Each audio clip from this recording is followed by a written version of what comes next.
ಅದೇ ರೀತಿಯಲ್ಲಿ ಈ ಟಿ ವಿ ಕೆ ಅನ್ನೋ ವಿಚಾರದಲ್ಲಿ ಬಂದಾಗ 108 ಸೀಟು ಪಡ್ಕೊಂಡಿರೋದು ಒಂದು ಆಶ್ಚರ್ಯಕಾದಂಥ ವಿಚಾರನೇ ಅಂತ ಹೇಳ್ಬೋದು.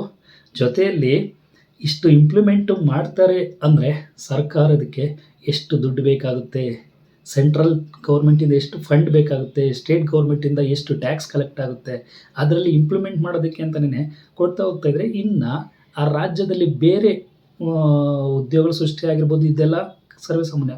ಆದರೆ ಬೇರೆ ಒಂದು ವಿಚಾರಗಳಿರುತ್ತಲ್ವ, ಒಂದು ರಸ್ತೆ ಕಾಮಗಾರಿ ಆಗಿರ್ಬೋದು, ಒಂದು ಹಳ್ಳಿ ಅಭಿವೃದ್ಧಿ ಆಗಿರ್ಬೋದು, ಒಂದು ಚರಂಡಿ ವ್ಯವಸ್ಥೆ ಆಗಿರ್ಬೋದು, ಇವೆಲ್ಲನೂ ಅಭಿವೃದ್ಧಿ ಪಥದಲ್ಲಿ ನಾವು ಕಾಣಲೇಬೇಕಲ್ವಾ. ಸೊ ಅದು ಕೂಡ ನಾವು ಥಿಂಕ್ ಮಾಡಲೇಬೇಕಾಗುತ್ತೆ. ಅದರಲ್ಲೂ ಇನ್ನೂ ತುಂಬ ಜನ ಯೋಚನೆ ಮಾಡಿರ್ತಾರೆ. ಯಾವಾಗಲೂ old ಜನ್ರೇಷನ್ನಾಗೆ ಏಜ್ಗಳ person ಆಗಿರೋಂಥವ್ರು M M ಪಿಗಳಾಗಿರ್ತಾರೆ.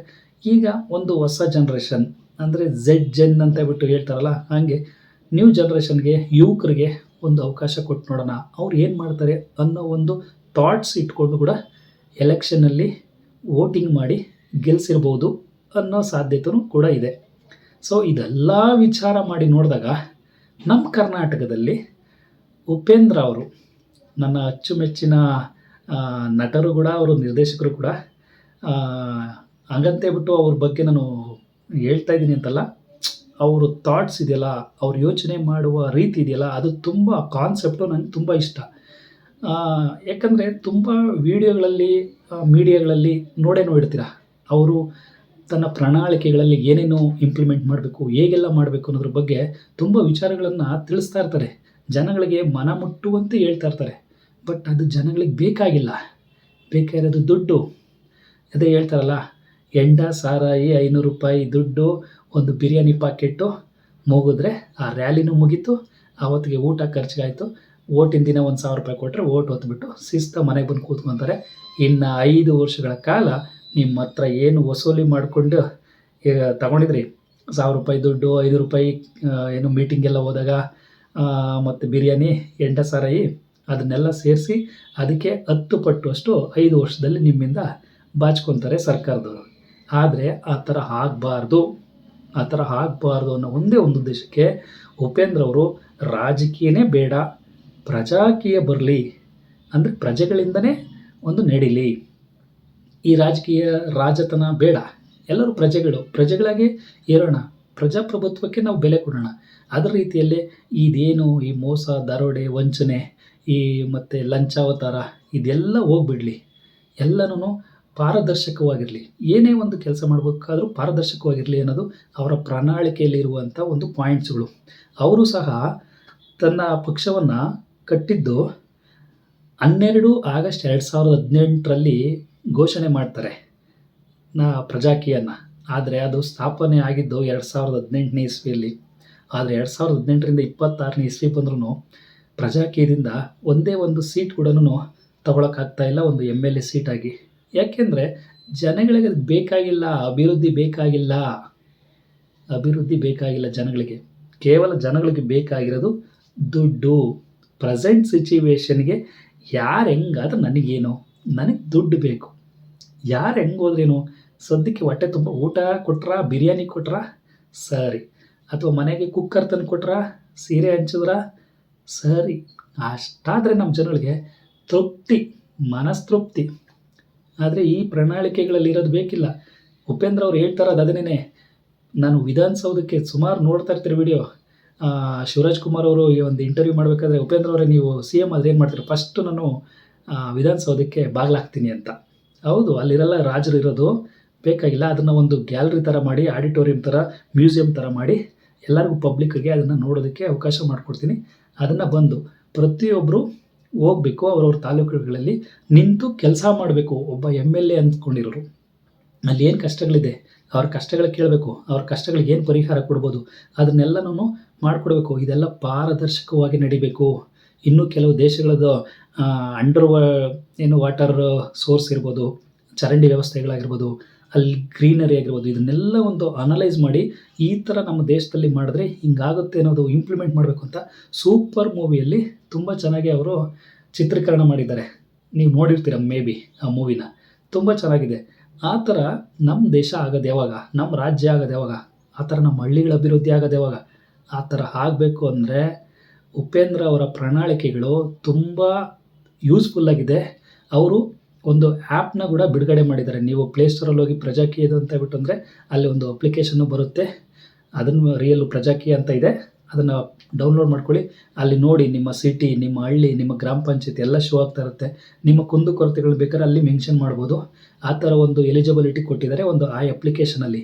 So ಅಲ್ಲಿಂದ ಪ್ರತಿಯೊಂದು ಹಳ್ಳಿಯಿಂದನೂ ಸ್ಥಳ ಒಂದೊಂದು ಗ್ರಾಮ ಪಂಚಾಯತಿಯಲ್ಲಿ ಒಬ್ಬರು ನಿಂತ್ಕೊತಾ ಇದ್ದಾರಂತೆ ಪ್ರಜಾಕೀಯದ ಪಕ್ಷವಾಗಿ.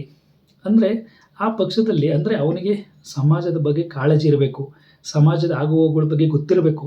ನಮ್ಮ ಹಳ್ಳಿ ಪರಿಸ್ಥಿತಿ ಏನಿದೆ, ಚರಂಡಿ ವ್ಯವಸ್ಥೆ ಇದೆಯಾ, ಅಥವಾ ಕುಡಿಯೋ ನೀರಿನ ವ್ಯವಸ್ಥೆ ಸರಿ ಇದೆಯಾ, ಅಥವಾ ರಸ್ತೆ ವ್ಯವಸ್ಥೆ ಸರಿ ಇದೆಯಾ, ಅಥವಾ ಮನೆಗಳು ಚೆನ್ನಾಗಿ ಅಭಿವೃದ್ಧಿ ಆಗಿದೆಯಾ, ಅಥವಾ ಯಾವ ನಿರ್ಗತಿಕರಿದ್ದಾರ, ಬಡವರಿದ್ದಾರ, ಅಥವಾ ವೃದ್ಧರಿಗೆ ಸರಿಯಾದ ವೃದ್ಧಾಪ್ಯ ವೇತನ ಸಿಗ್ತಾ ಇದೆಯಾ, ಇದನ್ನೆಲ್ಲನೂ ಕೂಲಂಕಷವಾಗಿ ಅದನ್ನೆಲ್ಲ ವಿಚಾರಿಸ್ಕೊಂಡು ಆ ಒಂದು ವಿಚಾರದ ಬಗ್ಗೆ ಅವ್ರು ಮನದಟ್ಟು ಮಾಡಿಕೊಂಡು ಪ್ರಜಾಕೀಯ ಪಕ್ಷದಿಂದ ಸ್ಪರ್ಧೆ ಮಾಡಿ ಅವರು ಗ್ರಾಮ ಪಂಚಾಯತಿ ಲೆವೆಲ್ಗೆ ಎಲೆಕ್ಷನಲ್ಲಿ ಕಂಡಕ್ಟ್ ಮಾಡಿ ಗೆಲ್ಲಿ.